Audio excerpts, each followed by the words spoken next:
സുഹൃത്തുക്കളെ, ഇന്ത്യയെക്കുറിച്ച് പറയുമ്പോൾ നമ്മൾ സ്ഥിരമായിട്ട് കേൾക്കുന്ന ഒരു കാര്യമുണ്ട്. നമ്മുടെ രാജ്യത്ത് ആവശ്യത്തിന് അസംസ്കൃത എണ്ണയില്ല, അതുകൊണ്ട് ഇന്ത്യ വിദേശ എണ്ണയെ ആശ്രയിക്കുന്ന രാജ്യമാണ്. ഇത് ശരിയാണ്. ഇന്ത്യ ഉപയോഗിക്കുന്ന ക്രൂഡ് ഓയിലിൻ്റെ ഭൂരിഭാഗവും Russia, Iraq, Saudi Arabia, UAE, America തുടങ്ങിയ രാജ്യങ്ങളിൽ നിന്നാണ് വരുന്നത്. പക്ഷേ ഇപ്പം രസകരമായൊരു ചോദ്യം ഉയർന്നു വന്നിട്ടുണ്ട്.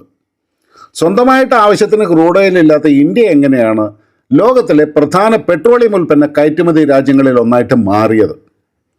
അതിലും വലിയ തമാശ എന്താണെന്നോ, നമ്മൾ ക്രൂഡ് ഓയിൽ വാങ്ങുന്ന റഷ്യക്ക് തന്നെ ഇപ്പോൾ ഇന്ത്യയിൽ നിന്ന് പെട്രോൾ വാങ്ങേണ്ട സാഹചര്യം വന്നിരിക്കുന്നു. ഇവിടെയാണ് ഇന്ത്യയുടെ യഥാർത്ഥ എണ്ണക്കളി തുടങ്ങുന്നത്. നമസ്കാരം സുഹൃത്തുക്കളെ, രഘുനാഥ് ചൈതന്യ ഡിഫൻസ് ആൻഡ് ജിയോ പൊളിറ്റിക്സിലേക്ക് സ്വാഗതം. ആദ്യം ഒരു കാര്യം വളരെ വ്യക്തമായിട്ട് മനസ്സിലാക്കണം. ക്രൂഡ് ഓയിൽ ഉൽപ്പാദിപ്പിക്കുന്നതും പെട്രോൾ, ഡീസൽ എന്നിവ നിർമ്മിക്കുന്നതും രണ്ടാണ്. ഭൂമിക്കടിയിൽ നിന്ന് കിട്ടുന്ന അസംസ്കൃത എണ്ണ നേരിട്ട് കാറിലോ വിമാനത്തിലോ ഒഴിക്കാൻ പറ്റില്ല. അത് റിഫൈനറിയിൽ കൊണ്ടുവന്ന് പല ഘട്ടങ്ങളിലൂടെ ശുദ്ധീകരിക്കണം. അപ്പോഴാണ് പെട്രോൾ, ഡീസൽ, വിമാന ഇന്ധനം, പാചകവാതകം, നാഫ്ത, ലൂബ്രിക്കൻ്റ്, ബിറ്റുമെൻ, പെട്രോകെമിക്കൽ ഇങ്ങനെയുള്ളതെല്ലാം നമുക്ക് ലഭിക്കുന്നത്. ഇന്ത്യയുടെ ശക്തി ക്രൂഡ് ഓയിൽ കണ്ടെത്തുന്നതിലല്ല, വിവിധ രാജ്യങ്ങളിൽ നിന്നുള്ള ക്രൂഡ് ഓയിൽ വാങ്ങി അതിനെ ഉയർന്ന മൂല്യമുള്ള ഉൽപ്പന്നങ്ങളാക്കി മാറ്റുന്നതിലാണ്. ലളിതമായിട്ട് പറഞ്ഞാൽ, മറ്റൊരാളുടെ അസംസ്കൃത വസ്തു വാങ്ങി നമ്മുടെ സാങ്കേതിക വിദ്യയും അടിസ്ഥാന സൗകര്യവും ഉപയോഗിച്ച് അതിന് മൂല്യം കൂട്ടി ലോകത്തിന് വിൽക്കുകയാണ് ഇന്ത്യ ചെയ്യുന്നത്. ഇപ്പോൾ തന്നെ ഇന്ത്യക്ക് ഏകദേശം 258 മില്യൺ മെട്രിക് ടൺ വാർഷിക റിഫൈനിങ് ശേഷിയുണ്ട്. ലോകത്തിലെ ഏറ്റവും വലിയ റിഫൈനിങ് സംവിധാനങ്ങളിൽ ഒന്നാണിത്. ഗുജറാത്തിലെ ജാംനഗറിൽ പ്രവർത്തിക്കുന്ന റിലയൻസിൻ്റെ റിഫൈനറി കോംപ്ലക്സ് തന്നെ ലോകത്തിലെ ഏറ്റവും വലിയ റിഫൈനിങ് കേന്ദ്രങ്ങളിൽ ഒന്നാണ്. ഇതിൻ്റെ പുറമെ Indian oil, Bharat petroleum, Hindustan petroleum, Nayara energy, Mangaluru refinery ഇങ്ങനെയുള്ള കമ്പനികളും വലിയ പങ്ക് വഹിക്കുന്നുണ്ട്. അതുകൊണ്ടാണ് ഇന്ത്യ ആഭ്യന്തര ആവശ്യം നിറവേറ്റിയ ശേഷവും വർഷത്തിൽ 60 മില്യൺ ടണ്ണിലധികം പെട്രോളിയം ഉൽപ്പന്നങ്ങൾ വിദേശത്തേക്ക് അയക്കാൻ കഴിയുന്ന രാജ്യമായിട്ട് മാറിയത്. 2024-25 സാമ്പത്തിക വർഷത്തിൽ ഇന്ത്യയുടെ പെട്രോളിയം ഉൽപ്പന്ന കയറ്റുമതിയുടെ മൂല്യം ഏകദേശം $44.4 ബില്യൺ ആയിരുന്നു. ഇപ്പോൾ ഈ കയറ്റുമതി ശേഷി അടുത്ത ഘട്ടത്തിലേക്ക് കൊണ്ടുപോകാൻ തുടങ്ങിയാണ് Indian oil corporation. Indian oil 3 പ്രധാന റിഫൈനറികളിൽ വൻ വികസനമാണ് നടത്തുന്നത്. ഒന്നാമത്തേത് ഹരിയാനയിലെ പാനിപ്പത്ത് റിഫൈനറിയാണ്. ഇവിടുത്തെ വാർഷിക ശേഷി 12 മില്യൺ മെട്രിക് ടണ്ണിൽ നിന്നും 25 മില്യൺ മെട്രിക് ടണ്ണിലേക്ക് ഉയർത്തുകയാണ്. അതായത് പാനിപ്പത്തിൽ മാത്രം 10 മില്യൺ ടണ്ണിൻ്റെ അധിക ശേഷി. രണ്ടാമത്തേത് ഗുജറാത്തിലെ വഡോദര റിഫൈനറി. ഇവിടുത്തെ ശേഷി ഇപ്പോൾ 13.7 മില്യൺ ടണ്ണാണ്. അത് 18 മില്യൺ ടണ്ണിലേക്ക് ഉയരും. മൂന്നാമത്തേത് ബീഹാറിലെ ബറൗണി റിഫൈനറി. ഇതിൻ്റെ ശേഷി 6 മില്യൺ ടണ്ണിൽ നിന്ന് 9 മില്യൺ ടണ്ണിലേക്ക് ഉയരും. അങ്ങനെ ഈ 3 വികസനങ്ങളും പൂർത്തിയാകുമ്പോൾ ഇന്ത്യൻ ഓയിലിന് ഏകദേശം 17.3 മില്യൺ മെട്രിക് ടൺ അധിക റിഫൈനിങ് ശേഷി ലഭിക്കും. ഇത് വെറുതെ പറയുന്നതല്ല. ഇന്ത്യയുടെ സ്വന്തം പൊതുമേഖലാ സ്ഥാപനമായ ഇന്ത്യൻ ഓയിൽ കോർപ്പറേഷൻ ഇതിനായിട്ട് മാത്രം ഇറക്കിയത് എത്രയാണെന്നറിയാമോ? 75,000 കോടി രൂപയുടെ മെഗാ ഇൻവെസ്റ്റ്മെൻറ്റ്. പാനിപ്പത്ത്, ഗുജറാത്ത് പദ്ധതികളുടെ കമ്മീഷനിങ് 2026 ഘട്ടം ഘട്ടമായി നടത്താനാണ് പദ്ധതി. ബറൗണി വികസനവും അതേ കാലയളവിൽ പൂർത്തിയാക്കാനാണ് ലക്ഷ്യം. ഇവിടെ ശ്രദ്ധിക്കേണ്ട പ്രധാനപ്പെട്ട ഒരു കാര്യം, ഈ അധിക ശേഷി മുഴുവനും പെട്രോളും ഡീസലും മാത്രം നിർമ്മിക്കാൻ വേണ്ടിയല്ല. പെട്രോകെമിക്കൽസ്, പ്ലാസ്റ്റിക് നിർമ്മാണത്തിനുള്ള അടിസ്ഥാന വസ്തുക്കൾ, ലൂബ്രിക്കൻറ്റുകൾ, വ്യാവസായിക ഇന്ധനങ്ങൾ തുടങ്ങിയ ഉയർന്ന മൂല്യമുള്ള ഉൽപ്പന്നങ്ങളും ഇതിലൂടെ കൂടുതൽ ലഭിക്കും. അതായത് ഇത് വെറുമൊരു റിഫൈനറി വികസനമല്ല, ക്രൂഡ് ഓയിലിൽ നിന്ന് കൂടുതൽ ലാഭം കണ്ടെത്താനുള്ള ഒരു വ്യാവസായിക പരിവർത്തനമാണ്. ഈ പദ്ധതികൾ പൂർണ്ണശേഷിയിൽ പ്രവർത്തിക്കുമ്പോൾ ഇന്ത്യയുടെ പെട്രോളിയം ഉൽപ്പന്ന കയറ്റുമതി മൂല്യം ഭാവിയിൽ 25% വരെ ഉയരാമെന്നാണ് ചില വ്യവസായ വിലയിരുത്തലുകളും.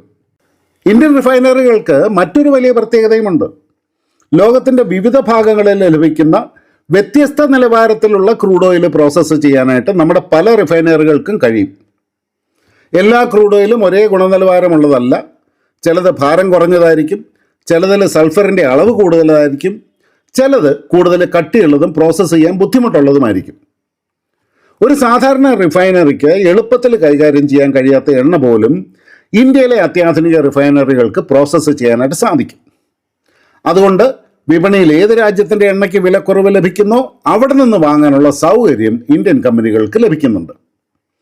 റഷ്യയുടെ യുറാൽ ക്രൂഡ് വിലക്കുറവിൽ കിട്ടുമ്പോൾ അത് വാങ്ങാം. മിഡിൽ ഈസ്റ്റിലെ എണ്ണ കൂടുതൽ അനുകൂലമാകുമ്പോൾ അവിടെ നിന്ന് വാങ്ങാം. ആവശ്യമായപ്പോൾ അമേരിക്ക, ആഫ്രിക്ക, ലാറ്റിൻ അമേരിക്ക തുടങ്ങിയ മേഖലകളിലേക്ക് നമുക്ക് തിരിയാം. ഈ ഫ്ലെക്സിബിലിറ്റിയാണ് ഇന്ത്യയുടെ ഏറ്റവും വലിയ ശക്തി. അതുപോലെ ഇന്ത്യയുടെ ഭൂമിശാസ്ത്രപരമായ സ്ഥാനം കൂടി നമുക്കൊന്ന് കാണാം. ഒരു വശത്ത് എണ്ണ ഉൽപ്പാദിപ്പിക്കുന്ന മിഡിൽ ഈസ്റ്റ്, മറുവശത്ത് വൻതോതിൽ എണ്ണ ആവശ്യമുള്ള ഏഷ്യൻ, ആഫ്രിക്കൻ രാജ്യങ്ങളും യൂറോപ്പും. ഈ തന്ത്രപ്രധാനമായ ലൊക്കേഷൻ കാരണം നമ്മുടെ ഷിപ്പിംഗ് ചെലവ് വളരെയധികം കുറയും. അങ്ങനെ കയറ്റുമതി എളുപ്പമാക്കും. സുഹൃത്തുക്കളെ, ഇത് വെറും എണ്ണ വ്യവസായത്തിൻ്റെ കഥയല്ല. ഇന്ത്യൻ തുറമുഖങ്ങൾ, എണ്ണ പൈപ്പ് ലൈനുകൾ, റെയിൽവേ, സംഭരണ കേന്ദ്രങ്ങൾ, കപ്പൽ ഗതാഗതം, ഇൻഷുറൻസ്, ബാങ്കിങ് തുടങ്ങിയ നിരവധി മേഖലകൾക്കും ഇതിൽ നിന്ന് നേട്ടം ലഭിക്കും. ഇനി ഇതിൻ്റെ ഏറ്റവും രസകരമായ ജിയോ പൊളിറ്റിക്കൽ ഭാഗത്തേക്കൂടെ നമുക്കൊന്ന് വരാം. റഷ്യ യുക്രൈൻ യുദ്ധത്തിന് ശേഷം യൂറോപ്പ് റഷ്യയിൽ നിന്നുള്ള ഇന്ധനത്തെ ആശ്രയിക്കുന്നത് കുറയ്ക്കാൻ ശ്രമിച്ചു. അപ്പോൾ ഇന്ത്യ എന്ത് ചെയ്തു? റഷ്യയിൽ നിന്ന് വലിയ അളവിൽ ക്രൂഡ് ഓയിൽ വാങ്ങാൻ തുടങ്ങി.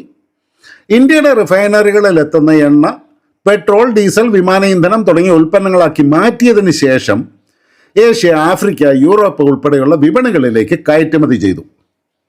ഒരു ക്രൂഡ് ഓയിൽ റിഫൈനറിയിലൂടെ കടന്ന് പുതിയ ഉൽപ്പന്നമായിട്ട് മാറുമ്പോൾ അന്താരാഷ്ട്ര വ്യാപാര നിയമങ്ങളിൽ അതിൻ്റെ ഉത്ഭവം സംബന്ധിച്ച്, അതായത് കൺട്രി ഓഫ് ഒറിജിൻ സംബന്ധിച്ച കണക്കൂട്ടലുകളെല്ലാം മാറും. ഇത് ഇന്ത്യക്ക് വലിയ വിപണികൾ നേടിക്കൊടുത്തുവെങ്കിലും പാശ്ചാത്യ രാജ്യങ്ങളിൽ വിമർശനവും ഉണ്ടായി.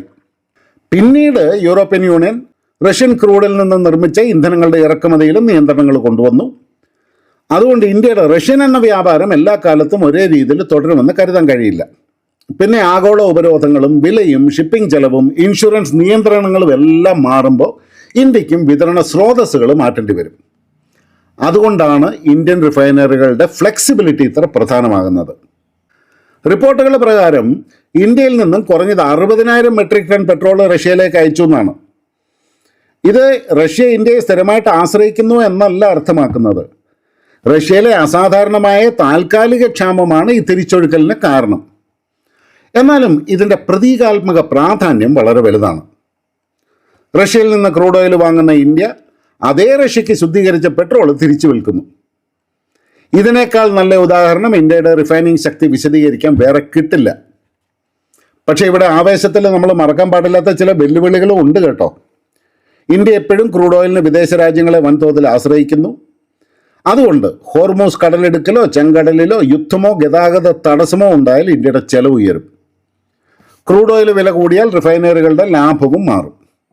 അതുകൊണ്ടാണ് ഇന്ത്യൻ കമ്പനികൾ പെട്രോ കെമിക്കൽസ്, ജൈവ ഇന്ധനം, ഗ്രീൻ ഹൈഡ്രജൻ, വിമാനങ്ങൾക്ക് വേണ്ട ശുദ്ധ ഇന്ധനം തുടങ്ങിയ പുതിയ മേഖലകളിലേക്ക് നീങ്ങുന്നത്. അപ്പോൾ ഈ കഥയുടെ യഥാർത്ഥ സന്ദേശം എന്താണ്? ഇന്ത്യ ഒരു എണ്ണ ഉൽപ്പാദന സൂപ്പർ പവർ ആയിട്ടില്ല. പക്ഷേ ഇന്ത്യ ഒരു റിഫൈനിങ്, പ്രോസസ്സിംഗ്, വിതരണ സൂപ്പർ പവറായി മാറുകയാണ്. സ്വന്തമായിട്ടില്ലാത്ത ഒരു പ്രകൃതി വിഭവം ലോക വിപണിയിൽ നിന്ന് വാങ്ങി അതിനെ സാങ്കേതികവിദ്യ ഉപയോഗിച്ച് ഉയർന്ന മൂല്യമുള്ള ഉൽപ്പന്നമാക്കി വീണ്ടും ലോകത്തിന് തിരിച്ചു വിൽക്കുകയാണ് ഇന്ത്യ. ഇത് ചൈന ഉൽപ്പാദന മേഖലയിൽ വിജയകരമായി ഉപയോഗിച്ച തന്ത്രത്തിൻ്റെ മറ്റൊരു രൂപമാണ്. അസംസ്കൃത വസ്തു എവിടെ നിന്ന് വരുന്നു എന്നതിനേക്കാളും അതിന് മൂല്യം കൂട്ടുന്ന വ്യവസായം ആരുടെ കയ്യിലാണ് എന്നതാണ് ഇവിടെ പ്രധാനം. ഇന്ത്യയുടെ റിഫൈനറികൾ വികസിക്കുന്നതോടെ കയറ്റുമതി വരുമാനം വർദ്ധിക്കും, വിദേശ നാണ്യം ലഭിക്കും, തൊഴിലവസരങ്ങളും അനുബന്ധ വ്യവസായങ്ങളും വളരും. ആഗോള ഇന്ധന വിതരണ ശൃംഖലയിൽ ഇന്ത്യയുടെ പ്രാധാന്യവും ഉയരും. ഇതാണ് മാറിക്കൊണ്ടിരിക്കുന്ന ആഗോള എണ്ണ വിപണിയിലെ ഇന്ത്യയുടെ പുതിയ ശക്തി. ഈ മാറ്റത്തെ നിങ്ങളെങ്ങനെ കാണുന്നു? നിങ്ങളുടെ അഭിപ്രായം കമൻറ്റ് ചെയ്യുക. വീഡിയോ ഇഷ്ടപ്പെട്ടെങ്കിൽ ലൈക്ക് ചെയ്യാനും ഷെയർ ചെയ്യാനും ചാനൽ സബ്സ്ക്രൈബ് ചെയ്യാനും മറക്കരുത്. വീണ്ടും കാണാം. നന്ദി, നമസ്കാരം, ജയ് ഹിന്ദ്, ഭാരത് മാതാ കി ജയ്.